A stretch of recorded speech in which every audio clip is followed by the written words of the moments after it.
inside Athens.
With Pierres. I'm MacArthur Reed, and these are my brothers.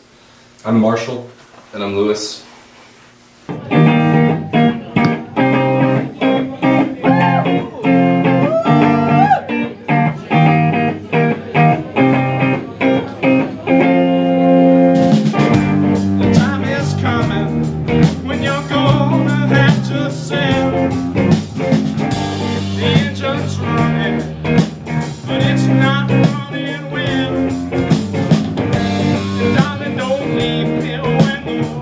Starts to swim.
Well, I write most of the lyrics, and sometimes I'll write them before we write the music, and sometimes Lewis will come up with a bass line, and Mac and I will figure out parts to it, and sometimes I'll come up with a progression or a riff, and we'll figure out parts to that, and then it's for the most part. Yeah.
And we're working on a full length right now that we've got maybe 3 or 4 songs done, and we're recording.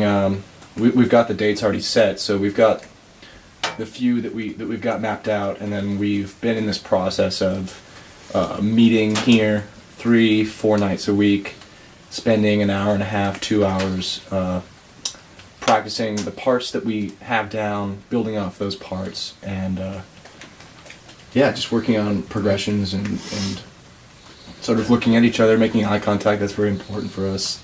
Deciding what sounds right. Yeah. Yeah. Like, I like that, I don't like that. But. Yeah. Mm-hmm. And spending an hour and a half, I think, a night has really it's great. I think. Yeah, it's just about sitting down and doing it, and yeah. Work. It's work. It's fun work, but it's still work. Yeah. What's it like being brothers in a band? Well, we've done a lot of things together, and this is just what we're doing now. So it's very much like we already understand a lot about the way we work together. We know our different approaches, you know. Yeah. And so. And it helps that we kind of all work in. We work well. We work with at each other. a burrito restaurant. Yeah, we all The work. 3 of us. We make our money together. Yeah. Like literally. That's true. Yeah. During the day, so. And then Might as well make our money at night. We too. work. we work together during the night as well, music. And MacArthur and I live together, so we do a lot of like acoustic guitar stuff. That's been helping, and Lewis is over all the time and does that with us as well. So it's very much like we're brothers, yes, And we can. but we're very good friends. And Yeah. We're complementary. We're Yeah.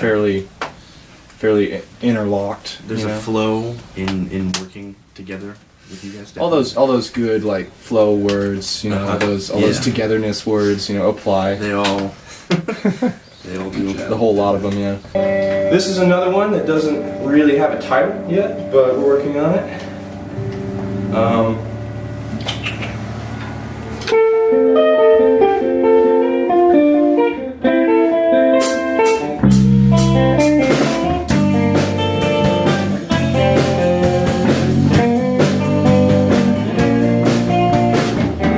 I was riding my bike, could have been touching my hand, but I was wearing a hat, you really knew it anyway. She was riding, but I wore my hat in the front, I couldn't see that way.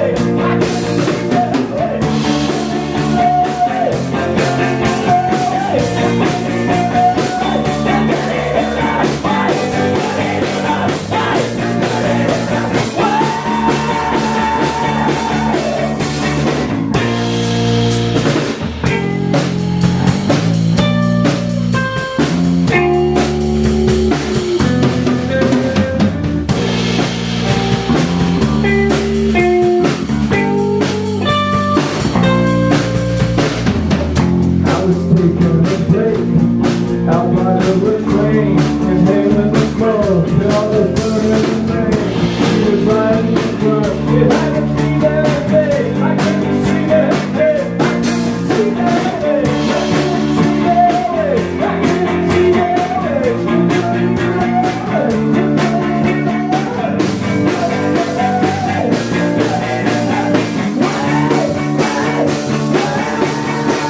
2016, we played our first show.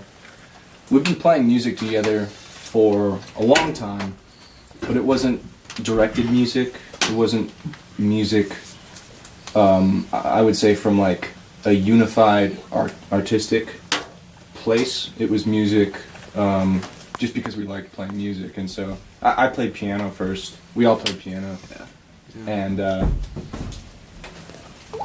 so when we started, it was really gradual. But we got serious about it in 2016 and started playing as many shows as we could for a while. What was Christmas like in the Reed household? Christmas. We With were all excited when we were young. It's Yeah, a we very were. exciting time. We Yeah, wake that up was, like, early. the best. The whole family was there. The whole family was there, yeah. It was an ordered gift opening. Yeah, we Ceremony. go around in a circle, watch each other open all our stuff, and Yeah, it was glorious. mm-hmm. Great night and day. Then we all found out about Santa Claus, and that was a big killer. It was a blow. Yeah, it was a blow. I was standing in the ocean. I was like, what about the Easter Bunny? Why can't Santa Claus solve the global warming crisis? And then I guess the old Ma was like, well, it's time to rip the Band-Aid off. Santa Claus can't help with global warming. Damn. What's your first instrument beyond the piano? Beyond the piano, Lewis started playing guitar before any of us I did. did, yeah. Yeah, it was guitar for me. I think And then I guitar would for you, too, steal your guitar. Yeah, I taught you Play the it. first chords. Yeah, you taught me the first chords. Yeah. And then MacArthur, you started drums. Yeah. He had a kick drum, and he had a snare. I and he started had drums one actually tom. before. I started drums in Oh, 6th grade. That's right, who's Yeah, band. Yeah. percussionist. Yeah. Percussionist in the band, Yeah. and then he quit. And then the I band. stopped being in the band. And then we actually broke up for a while. We did. We did. Yeah, you quit our band, I broke us up Yeah. for a while. and we were like, well, you don't want to do it, then we don't want to do it either, Yeah. because you can't force it.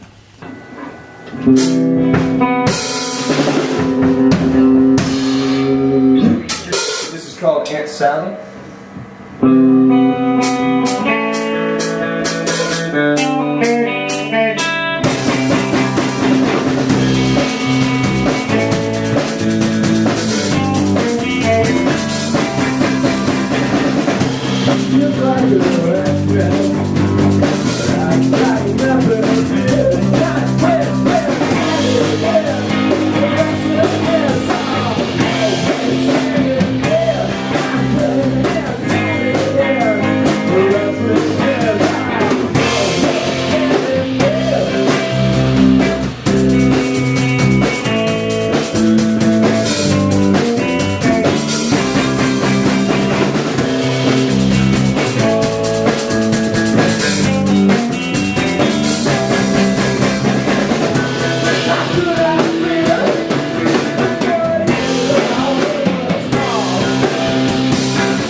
But our writing has changed a lot. Like for the first EP we did as the Pierres. I'm not counting like sort of the eponymous Pops. thing. I'm not. Yeah, Pops. You're Pops is referring what to I'm Pops. talking about. Pops. Yeah.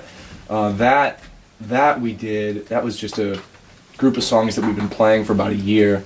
That came together over time, and it was just when we went to record, it was just what we had. And then the Sandy 45, we booked the dates to record, and we wrote those 5 songs like in the week or 2 weeks before. We had one song that was done, Yeah. and then we did We one. did. We went in and just recorded a single, and then we just spent like 6 hours a day for like 3 days coming up with the other songs, and so Yeah. that was a very different process.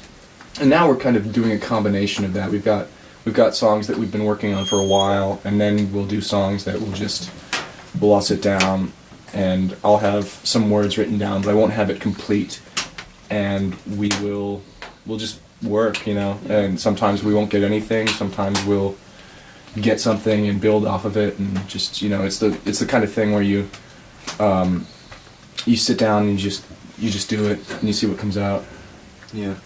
So that's how we write songs. Those are the ways that we do it, and Those are the two, I think, most recent ways. yeah, And yeah. it's sort of like from Pops to Sandy 45, they sound so different because of how we went about the writing of Yeah.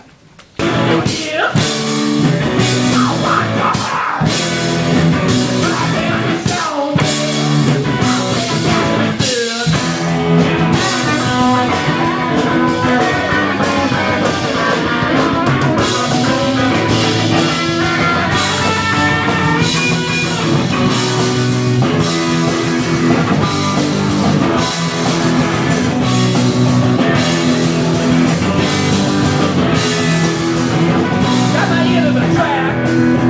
Peace out, mustard tree. Whoa, walk on my hand. Hands up. Walk on my hand. Don't call me a son. Left from you I was born. Won't give you my heart. I found my destiny. I'll give you ears. Now I'm yours. Right in your shoulder. I'll take that instead.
I tried to be on my brother's level.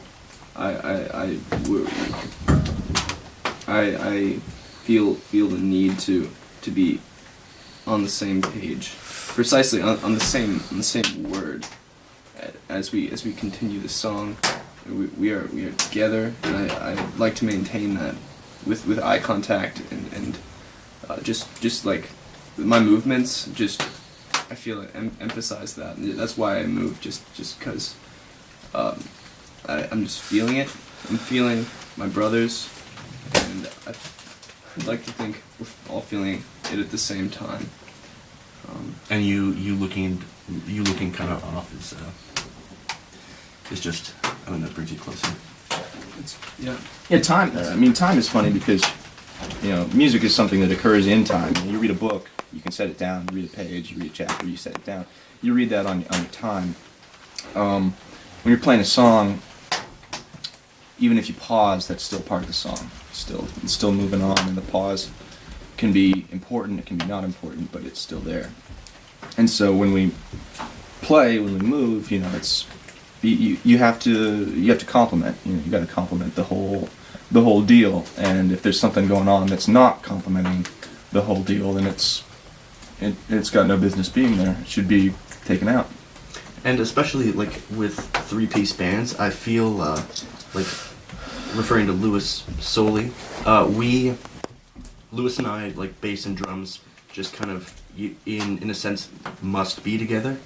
That sort of rhythmy, like Lewis's bass fills and my drum fills, they've got to be, you know, with one another, you know, almost perfectly. And yeah, often we're making eye contact. Yeah, Yeah, you turn and look. Yeah, you know, he gets the You gotta look glance, at the crowd to keep them, you know, you let them know that you know they're there, but Yeah. then, I mean, this is what's going on. Yeah. This is what's happening. Yeah. so like when you're talking to a person, you know, I feel like when I'm playing music, I'm talking to you, you know, I'm talking Right, to both right. of you, and I'd like to look at you when I talk to you. Yeah, exactly. Some people will talk to you, and you can tell that they might be, you know, making the exact same facial expression as they would were they talking to anyone else. But then you talk to someone else that maybe you have something in common with, or you know, maybe a shared experience, or maybe you're just trying really hard to get to know them, and you can tell that they wouldn't be doing what they're doing if you weren't there, and that's the sort of individual, sort of specified thing that we shoot for, is that, you know, tailor-made for us. Yeah. You know.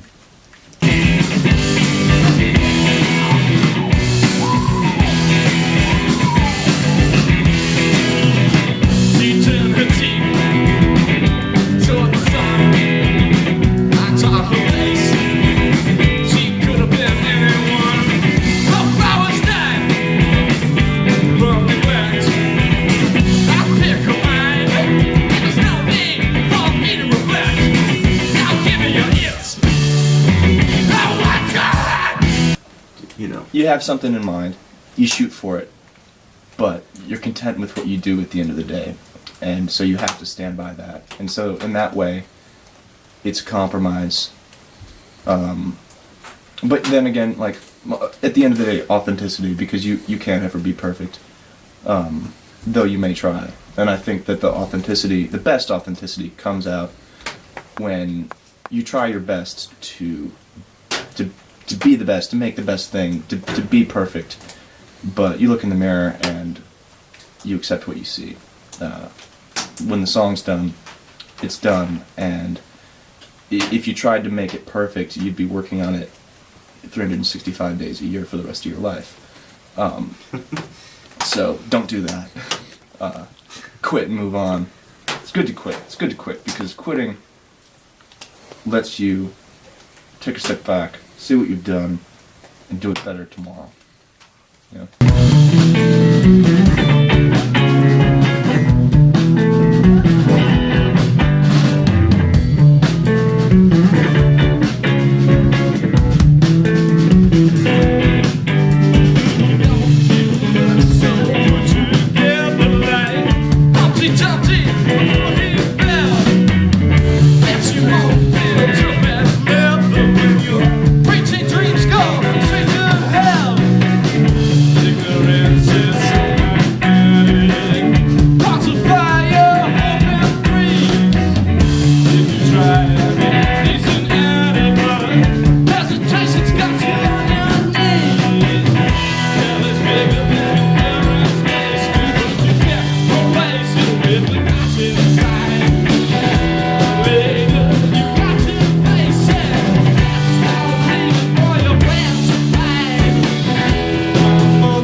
Oconee County High School in Watkinsville, Georgia.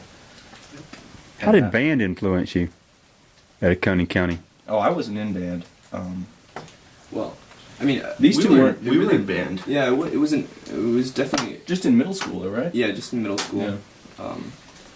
It was an introduction to music, which was I took it fairly seriously, and I think we both learned just the foundation. rudiments? Yeah, exactly.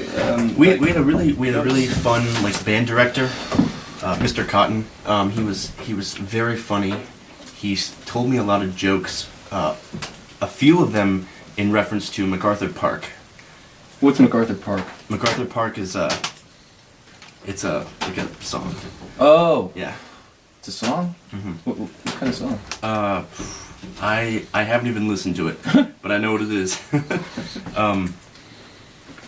But yeah, he made a lot of jokes that I sometimes got, and it wasn't something that stuck. I don't think. Like, I always liked playing the drums, but there was just something about standing in front of a single snare drum with two drumsticks that were too heavy for me that did not make me want to keep doing that. And when I went into high school, I stopped, and that's really when we kind of started playing.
No, not explicitly. I try not to write songs explicitly about any one thing, because I wouldn't like for anyone to listen to one of our songs and be able to say, oh, that's what this is about. So what is it about then? Some form of misuse of something, I'd say. It could definitely be applied to Trump. That could be very accurate, but I guess it's about some sense of betrayal, and then like overcoming that sense of betrayal and saying, okay, well, you've left, I didn't need you. Not to a person necessarily, but just to a thing, you know. So where does Sandy come in and 45 come in? Well, sand I see as some sort of obstruction, like something in the gears that throws a wrench in the works, you'd say. And 45 is kind of a joke, I guess. In the same way that, you know, like the Beatles' Revolver, I guess revolver being a double entendre for a record player, and also a gun. 45, also it's an LP. It's also a gun. So I guess maybe it's sort of a Beatles in joke, accompanied by. I like using numbers sometimes because it's just something you throw out. Just something you throw out. And it's kind of like an in-joke, I guess. But you're a verbal person, so why are you using numbers and not words? Some form of escapism, maybe. Sometimes words are maybe too much. It's nice to be able to use words and then just totally set them aside, because it gives you there's a sense of comfort in not needing the things that you primarily use, I feel. Because whatever you use, it's just a tool. You still have yourself at the end of the day. That's all you have. So, it's important to me to be able to set aside even the things that I hold most important, just to show that I can. I guess there's like sort of this sense of independence and arrogance that I'm maybe planting a flag and I don't even need the flag, but it's there. And I did it. We did it, you know.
future, that future holds an actual album. It'll be our first.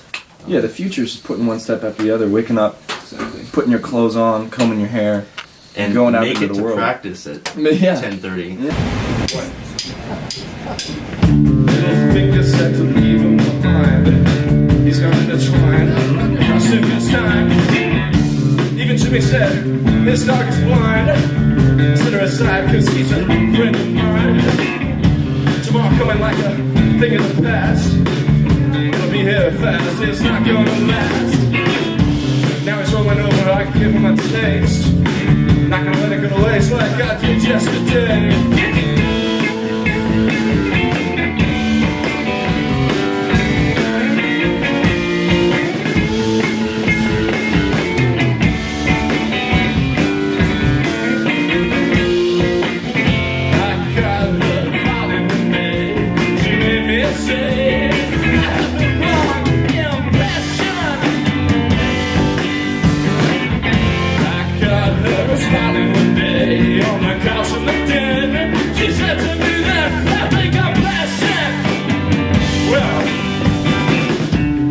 The hospital, stupid drunk.